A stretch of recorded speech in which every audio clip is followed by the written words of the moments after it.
My father could not believe it possible that I should be mixed up in a disgraceful revolt, of which the object was the downfall of the throne and the extermination of the race of boyars.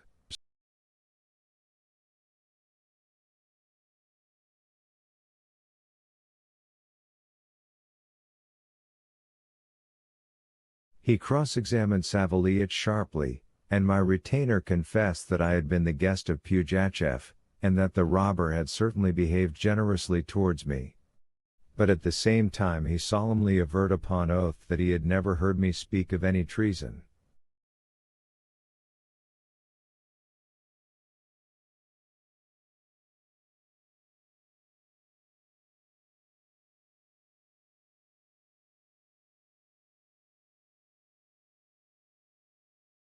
My old parents' minds were relieved, and they impatiently awaited better news.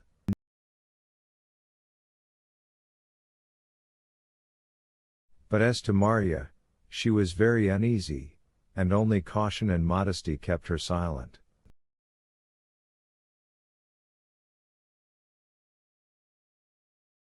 Several weeks passed thus. All at once my father received from Petersburg a letter from our kinsman, Prince Banojik.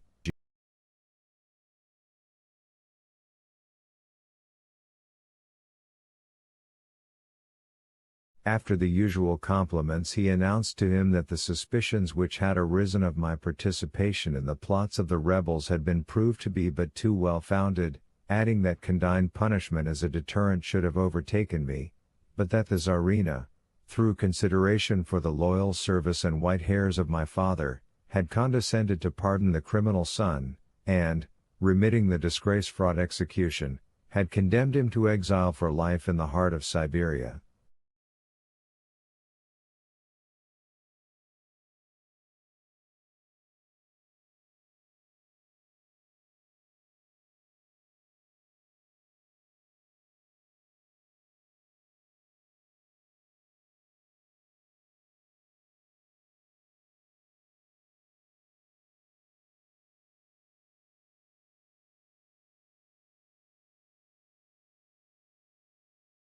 This unexpected blow nearly killed my father. He lost his habitual firmness, and his sorrow, usually dumb, found vent in bitter lament.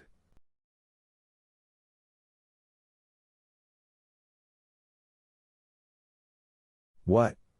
He never ceased repeating, well nigh beside himself.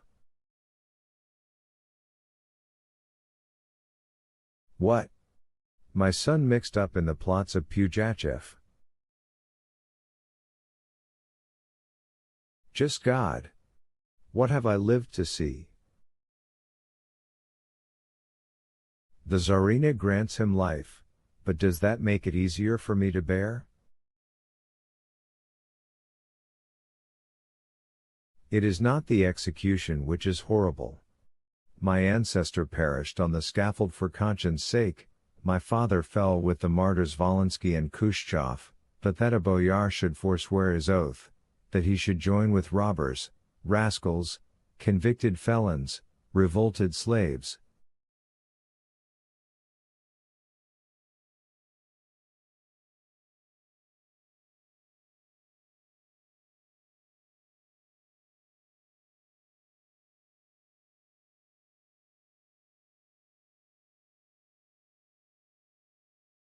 Shame forever, shame on our race. Frightened by his despair, my mother dared not weep before him, and endeavored to give him courage by talking of the uncertainty and injustice of the verdict.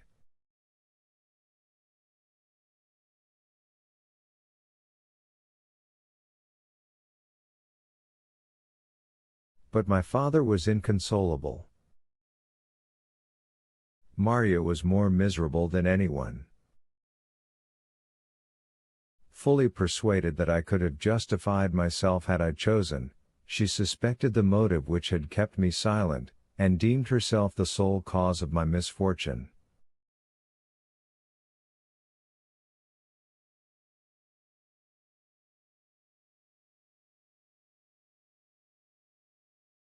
She hid from all eyes her tears and her suffering, but never ceased thinking how she could save me.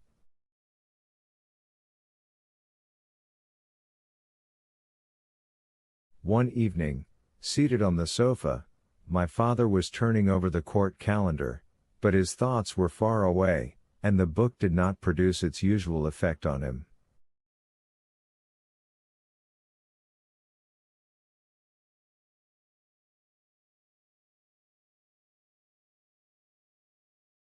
He was whistling an old march.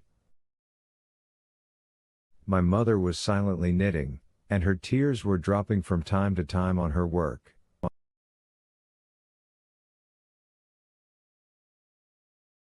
Marya, who was working in the same room, all at once informed my parents that she was obliged to start for Petersburg, and begged them to give her the means to do so.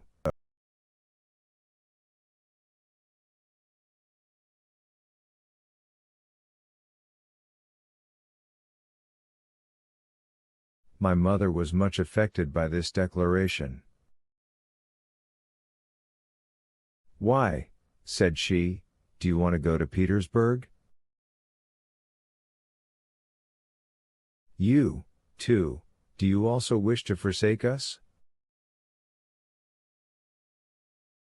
Marya made answer that her fate depended on the journey, and that she was going to seek help and countenance from people high in favor, as the daughter of a man who had fallen victim to his fidelity.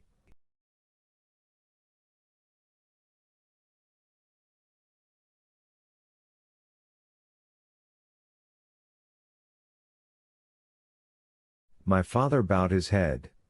Each word which reminded him of the alleged crime of his son was to him a keen reproach.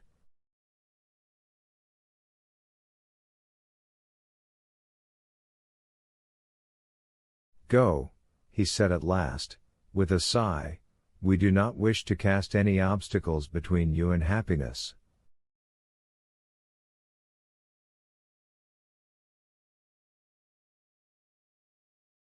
"May God grant you an honest man as a husband, and not a disgraced and convicted traitor."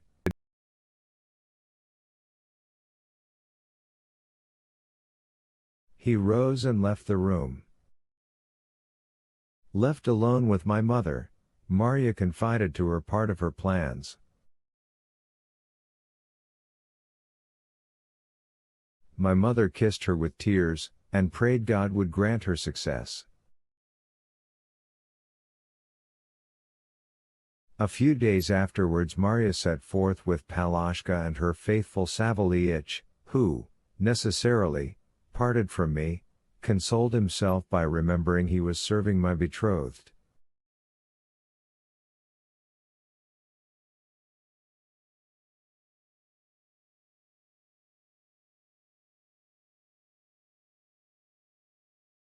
Marya arrived safely at Sofia, and, learning that the court at this time was at the summer palace of Tsarsko Selo, she resolved to stop there.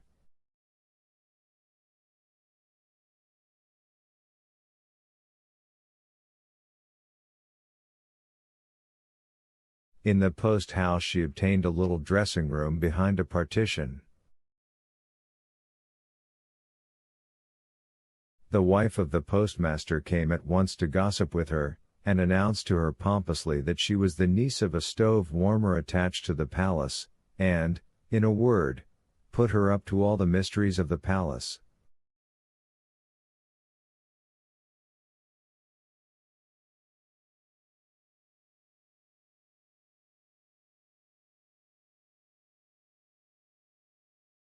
She told her at what hour the Tsarina rose, had her coffee, went to walk, what high lords there were about her, what she had deigned to say the evening before at table, who she received in the evening, and, in a word, the conversation of Anna Vlasifna might have been a leaf from any memoir of the day, and would be invaluable now.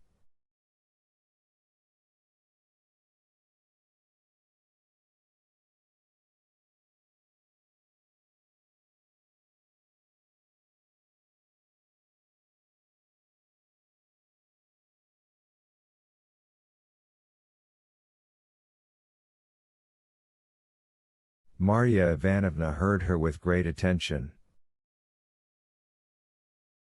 They went together to the Imperial Gardens, where Anna Vlasievna told Marya the history of every walk and each little bridge.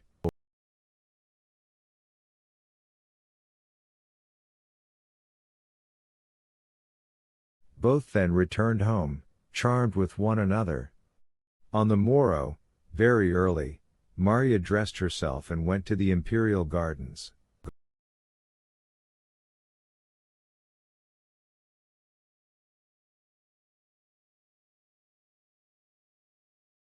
The morning was lovely. The sun gilded with its beams the tops of the lindens, already yellowed by the keen breath of autumn.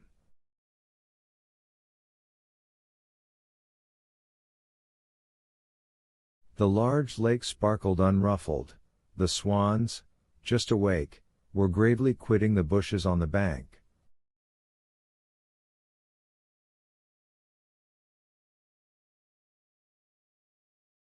Marya went to the edge of a beautiful lawn, where had lately been erected a monument in honor of the recent victories of Count Rumyantsev.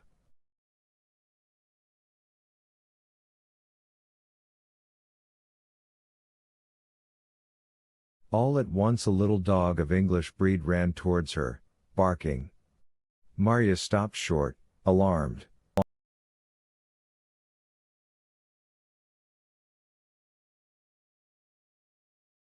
At this moment a pleasant woman's voice said, "Do not be afraid, he will not hurt you." Marya saw a lady seated on a little rustic bench opposite the monument, and she went and seated herself at the other end of the bench.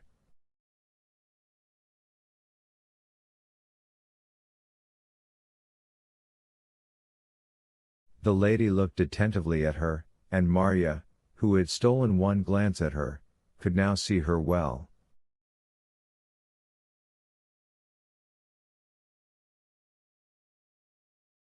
She wore a cap and a white morning gown and a little light cloak. She appeared about 50 years old. Her face, full and high-colored, expressed repose and gravity, softened by the sweetness of her blue eyes and charming smile.